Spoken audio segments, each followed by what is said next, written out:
Hi hello ನಮಸ್ಕಾರ ಸ್ನೇಹಿತರೆ, ಕೆಮ್ಟ್ರಿ YouTube ಚಾನಲ್ಗೆ ಸ್ವಾಗತ ಸುಸ್ವಾಗತ.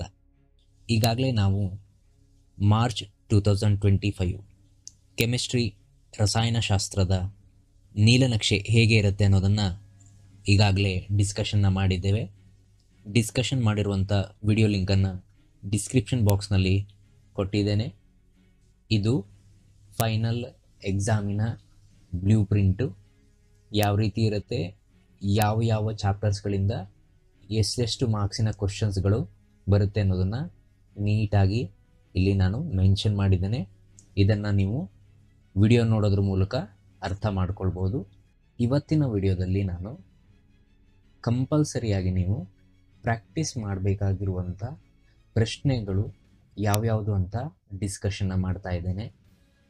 ಈ ವಿಡಿಯೋದಲ್ಲಿ ನಾವು ಫಿಸಿಕಲ್ ಕೆಮಿಸ್ಟ್ರಿ ಹಾಗೂ ಇನ್ಆರ್ಗ್ಯಾನಿಕ್ ಕೆಮಿಸ್ಟ್ರಿ ಯೂನಿಟ್ಗಳ ಪ್ರಶ್ನೆಗಳನ್ನು ಮಾತ್ರ ಡಿಸ್ಕಷನ್ನ ಮಾಡ್ತಾ ಇದ್ದೇವೆ. ಮೊದಲನೇದಾಗಿ ಸೊಲ್ಯೂಷನ್ ಚಾಪ್ಟರ್. ಈ ಚಾಪ್ಟರ್ನಲ್ಲಿ ನೀವು 11 ಕ್ವಶನ್ಸ್ಗಳನ್ನು ಪ್ರಾಕ್ಟೀಸ್ ಮಾಡಬೇಕು. ಮೊದಲನೇದಾಗಿ Henry's law, its mathematical form and its application. ಅದೇ ರೀತಿ ಅಜಿಯೋಟ್ರೋಪ್ಸ್ ಅಂದ್ರೇನು, ಮ್ಯಾಕ್ಸಿಮಮ್ ಆ್ಯಂಡ್ ಮಿನಿಮಮ್ ಬಾಯ್ಲಿಂಗ್ ಅಜಿಯೋಟ್ರೋಪ್ಸಿಗೆ ಎಕ್ಸಾಂಪಲ್ಗಳನ್ನ ಪ್ರಾಕ್ಟೀಸ್ ಮಾಡಬೇಕಾಗತ್ತೆ. What is reverse osmosis and its application, or explain desalination of sea water. ಈ ರೀತಿಯ ಕ್ವಶನ್ ಕೂಡ ನಿಮಗೆ ಕೇಳ್ಬೋದು. What are isotonic, hypotonic solution and example. Write the difference between the ideal and non ideal solution. Van't Hoff factor and its significance.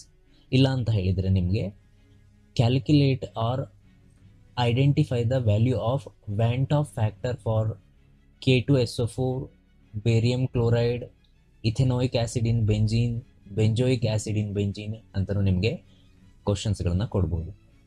Urea, sucrose and glucose ಇವುಗಳ value ಕೂಡ ನಿಮಗೆ ನೆನಪಿರಬೇಕು. Van't Hoff ಫ್ಯಾಕ್ಟರ್ನ value 1 ಆಗಿರುತ್ತೆ. Next question ನೋಡಿದರೆ definition ಮತ್ತು ಅದರ SI unit. Molarity, mole fraction. Molality ಮತ್ತು ಮೋಲ್ ಫ್ರ್ಯಾಕ್ಷನ್ ಎರಡೂ ಕೂಡ ಟೆಂಪ್ರೇಚರ್ ಇಂಡಿಪೆಂಡೆಂಟ್ ಫ್ಯಾಕ್ಟರ್ ಆಗಿದೆ.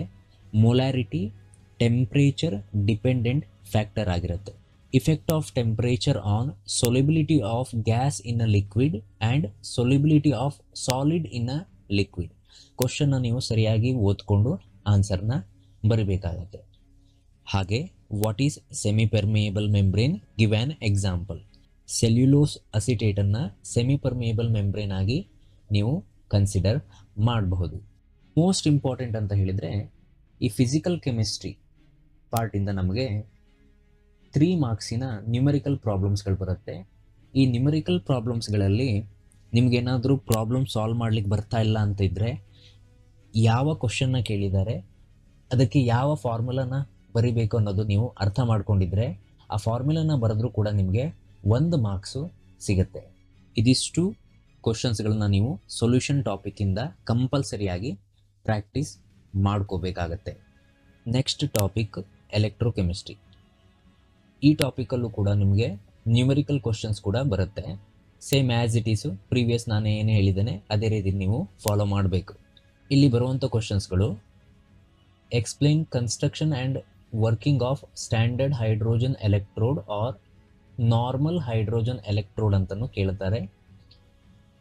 ಇಲ್ಲ ಅಂತ ಹೇಳಿದರೆ ನಿಮಗೆ ಡೇನಿಯಲ್ ಸೆಲ್ ಕನ್ಸ್ಟ್ರಕ್ಷನ್ ಮತ್ತು ಅವುಗಳ ಕ್ಯಾಥೋಡ್ ಆ್ಯನೋಡ್ ರಿಯಾಕ್ಷನ್ನ ಬರೀಲಿಕ್ಕೂ ಕೂಡ ಕೇಳಬಹುದು. Next question molar conductivity and how it is related to the concentration and conductivity. ಇದನ್ನು ಕೂಡ ನೀವು ಪ್ರಾಕ್ಟೀಸ್ ಮಾಡಬೇಕು. Statement for the Kohlrausch law, Faraday's first law and Faraday's second law. Next question ನೋಡಿದರೆ explain lead storage battery, what is fuel cell and explain hydrogen oxygen fuel cell. Practice ಮಾಡಿಟ್ಕೋಬೇಕು ಈ ಕ್ವಶನ್ನ. Explain measurement of conductivity of ionic solution by Wheatstone bridge. ಈ ಕ್ವಶನ್ನ ನೀವು ಸರಿಯಾಗಿ with diagram practice ಮಾಡ್ಕೋಬೇಕಾಗತ್ತೆ. Next easy question how many coulombs or faradays of electricity require to oxidise or reduce 1 mole of following ions.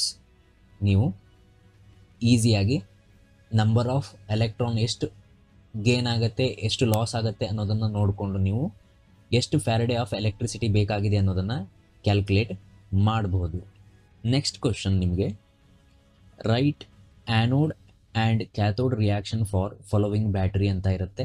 Dry cell ಕೇಳ್ಬೋದು, lead storage battery ಕೊಡ್ಬೋದು, hydrogen oxygen fuel cell ಕೇಳ್ಬೋದು, Daniel ಸೆಲ್ನ ಕೇಳ್ಬೋದು, or corrosion of iron, rusting of iron question ಕೂಡ ಬರೋ ಸಾಧ್ಯತೆ ಇದೆ. ಇದನ್ನು ನೀವು ಪ್ರಾಕ್ಟೀಸ್ ಮಾಡಬೇಕು. Next one numerical problem, especially ನಿಮಗೆ Nernst equation, Gibbs energy, equilibrium constant, molar conductance ಇವುಗಳ ಮೇಲಿಂದನೇ ಮ್ಯಾಕ್ಸಿಮಮ್ ಕ್ವಶನ್ಸ್ಗಳು ಫ್ರೇಮ್ ಆಗುತ್ತೆ. 3ನೇ ಯೂನಿಟ್ ಅಂತ ಬಂದರೆ ಕೆಮಿಕಲ್ ಕೈನೆಟಿಕ್ಸ್, ಇಲ್ಲೂ ಕೂಡ ಬಹಳಷ್ಟು ಕ್ವಶನ್ಸ್ಗಳಿದೆ, 11 ಕ್ವಶನ್ಸ್ಗಳಿದೆ. ಈ 11 ಕ್ವಶನ್ಸ್ಗಳನ್ನ ನೀವು ಪ್ರಾಕ್ಟೀಸ್ ಮಾಡಬೇಕು. ಈ PDF ಲಿಂಕನ್ನು ಡಿಸ್ಕ್ರಿಪ್ಷನ್ ಬಾಕ್ಸ್ನಲ್ಲಿ ಕೊಟ್ಟಿರ್ತೇನೆ, ಅದನ್ನು ನೀವು ಡೌನ್ಲೋಡ್ ಮಾಡ್ಕೋಬೋದು. ಇಲ್ಲ ಅಂತ ಆದರೆ ಸ್ಕ್ರೀನ್ಶಾಟನ್ನು ತೆಗೆದುಕೊಳ್ಬೋದು. ಈ ಕೆಮಿಕಲ್ ಕೈನೆಟಿಕ್ಸಲ್ಲಿ ಒಂದು ಅನ್ಎಕ್ಸ್ಪೆಕ್ಟೆಡ್ ಕ್ವಶನ್ ಅಂತ ಹೇಳಿದರೆ, ನೀವು derive the integrated rate equation for rate constant of first order gas phase reaction. ಇದನ್ನು ಸ್ವಲ್ಪ ನೀವು ಪ್ರಾಕ್ಟೀಸ್ ಮಾಡ್ಕೋಬೇಕಾಗತ್ತೆ. ಅದೇ ರೀತಿ pseudo first order reaction, zero order reaction ಎಕ್ಸಾಂಪಲ್ಸ್ಗಳು, graph, threshold energy, activation energy, difference between the order, molecularity, half life, Arrhenius ಇಕ್ವೇಷನ್ಸ್ಗಳನ್ನು ನೀವು ಓದ್ಕೊಳ್ಳಿ. ಈ ಎಲ್ಲ ಕ್ವಶನ್ಸ್ಗಳನ್ನ ನೀವು ಓದಿ ಬರೆದು ಪ್ರಾಕ್ಟೀಸ್ ಮಾಡಿದರೆ ತುಂಬ ಒಳ್ಳೆಯದಾಗತ್ತೆ. ನ್ಯೂಮೆರಿಕಲ್ ಪ್ರಾಬ್ಲಮ್ಸ್ ಅಂತ ಬಂದರೆ first order reaction, half life of first order reaction and activation energy ಮೇಲೆ ನಿಮಗೆ ಕ್ವಶನ್ಸ್ಗಳನ್ನು ಕೇಳ್ತಾರೆ. ಅವುಗಳ ಫಾರ್ಮುಲಾಗಳನ್ನು ನೀವು ಸರಿಯಾಗಿ ನೋಡಿಕೊಂಡು ಯಾವ ಕ್ವಶನ್ ಕೇಳಿದ್ದಾರೆ, ಯಾವ ಫಾರ್ಮುಲಾನ ಯೂಸ್ ಮಾಡಬೇಕು ಅನ್ನೋದನ್ನು ನೀವು ಅಂಡರ್ಸ್ಟ್ಯಾಂಡ್ ಮಾಡಿಕೊಂಡು ಆನ್ಸರ್ನ ಬರಿಬೇಕಾಗತ್ತೆ. ನೆಕ್ಸ್ಟ್ ಟಾಪಿಕ್ ಇನ್ಆರ್ಗ್ಯಾನಿಕ್ ಕೆಮಿಸ್ಟ್ರಿಯಿಂದ D and F block element. ಇದರಲ್ಲೂ ಕೂಡ ನೀವು ಒಂದಿಷ್ಟು ಥಿಯರಿ ಕಾನ್ಸೆಪ್ಟ್ಗಳನ್ನ ಓದಿ ಪ್ರಾಕ್ಟೀಸ್ ಮಾಡಿಕೊಂಡ್ರೆ ಮಾತ್ರ ಅಟೆಂಪ್ಟ್ ಮಾಡ್ಬೋದು. ಹಾಗೂ ನಿಮಗೆ ಇಲ್ಲಿ 2 ಕೆಮಿಕಲ್ ರಿಯಾಕ್ಷನ್ಸ್ಗಳನ್ನ ನೀವು ಪ್ರಾಕ್ಟೀಸ್ ಮಾಡಬೇಕಾಗತ್ತೆ. ಪೊಟ್ಯಾಷಿಯಂ ಡೈಕ್ರೋಮೇಟ್ ಪ್ರಿಪರೇಷನ್ ಹಾಗೂ potassium permanganate preparation with explanation and ಈಕ್ವೇಷನ್ನ ನೀವು ಪ್ರಾಕ್ಟೀಸ್ ಮಾಡಬೇಕು.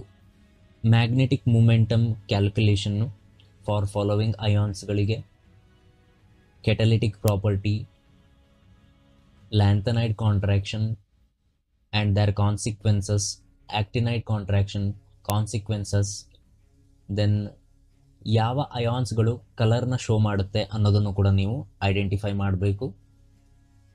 ಇಂಟರ್ಸ್ಟಿಷಿಯಲ್ ಕಂಪೌಂಡ್ ಅಂದ್ರೇನು, difference between the lanthanide actinides, magnetic property transition ಮೆಟಲ್ಸ್ಗಳಲ್ಲಿ ಯಾವ ರೀತಿ ಇರುತ್ತೆ, ಅದನ್ನು ಕ್ಯಾಲ್ಕುಲೇಟ್ ಮಾಡಲಿಕ್ಕೆ ಯೂಸ್ ಮಾಡುವಂಥ ಫಾರ್ಮುಲಾ ಯಾವುದು ಅನ್ನೋದನ್ನು ಕೂಡ ನೀವು ಓದ್ಕೋಬೇಕಾಗತ್ತೆ. ಈ 12 ಕ್ವಶನ್ಸ್ಗಳನ್ನ ನೀವು ಸರಿಯಾಗಿ ಪ್ರಾಕ್ಟೀಸ್ ಮಾಡಿದರೆ ಡಿ ಆ್ಯಂಡ್ ಎಫ್ ಬ್ಲಾಕ್ ಎಲಿಮೆಂಟ್ಸ್ಗಳಲ್ಲಿ ನೀವು ಒಳ್ಳೆ ಸ್ಕೋರನ್ನು ಮಾಡಬಹುದು.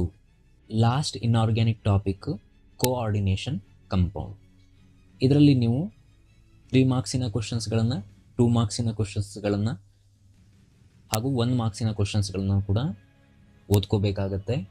ಮೊದಲನೇದಾಗಿ postulates of Werner theory of coordination compound, homoleptic and heteroleptic complex with example, ambidentate ligand and example. Then next isomerism, ionisation, hydrate, linkage isomerism with example. ಹಾಗೆ ನಿಮಗೆ ಸಿಸ್ ಮತ್ತು ಟ್ರಾನ್ಸ್ ಐಸೋಮರ್ಸ್ನ ಬರೀಲಿಕ್ಕೆ ಕೇಳ್ತಾರೆ.